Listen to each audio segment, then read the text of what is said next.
Hello friends, welcome back. ഇപ്പം നമ്മുടെ day 2 of our 30 days challenge എന്തോ കാര്യങ്ങളെന്നൊക്കെ നിങ്ങൾ അറിഞ്ഞു കാണും. നമ്മൾ 30 ദിവസം കൊണ്ട് എങ്ങനെ എത്ര രൂപ ഏൺ ചെയ്യാൻ പറ്റും ഇൻസ്റ്റാമാർട്ട് ഓടി എന്നാണ് നമ്മുടെ ചലഞ്ച്. അപ്പോൾ ഇന്ന് അതിൻ്റെ രണ്ടാമത്തെ ദിവസമാണ്. നമ്മൾ രാവിലെ തന്നെ ഹബിലെത്തി.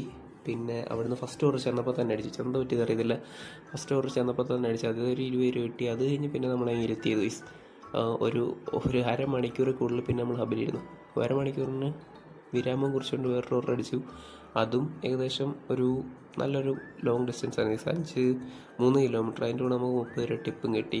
ഒരു ബാഗ് കിട്ടിയിട്ടുണ്ടെങ്കിൽ ഈ ബാഗ് തിരിച്ചു കൊണ്ടുവരണം. ഇല്ലെങ്കിൽ നമ്മുടെ കയ്യിൽ നിന്ന് 230 രൂപ ഡിഡക്ഷൻ ചെയ്യുന്നതായിരിക്കും, പെനാൽറ്റി അടിക്കുന്നതായിരിക്കും. പിന്നെ ലാഗില്ലാതെ അത്യാവശ്യം ഓർഡറുകൾ വന്നു തുടങ്ങി. പിന്നെ മൊത്തം അടുത്തടുത്തുള്ള ഓർഡറായിരുന്നു. ഒരു 15 രൂപ 20 രൂപ ആ ഒരു റേഞ്ചിൽ കിട്ടിയുള്ളൂ. 3 മണിക്കടുത്തായി. ഇനിയും വീഡിയോസ് കാര്യങ്ങളൊക്കെ കുറവായിരിക്കും. കാര്യം എന്ന് പറഞ്ഞാൽ എൻ്റെ ഫോൺ നൈറ്റിൽ 1 ബോറാണ് വീഡിയോ ക്വാളിറ്റി. അപ്പം എല്ലാം കഴിഞ്ഞിട്ട് ലാസ്റ്റ് എത്ര നമ്മൾ നെയിം ചെയ്തെന്ന്, എത്ര മണിക്കൂർ കൊണ്ടാണ് ആ പൈസ ഉണ്ടാക്കിയത് ലാസ്റ്റ് പ്രൈസ്. ഇതിപ്പോൾ നമ്മൾ ഇന്ന് 7 മണിക്കൂർ വർക്ക് ചെയ്തിട്ടുണ്ട്. നമ്മുടെ ഇന്നത്തെ ഏണിങ്സ് എന്ന് പറയുന്നത് 563 രൂപയാണ്. ഇപ്പം നാളെ വീണ്ടും കാണാം. Okay, by.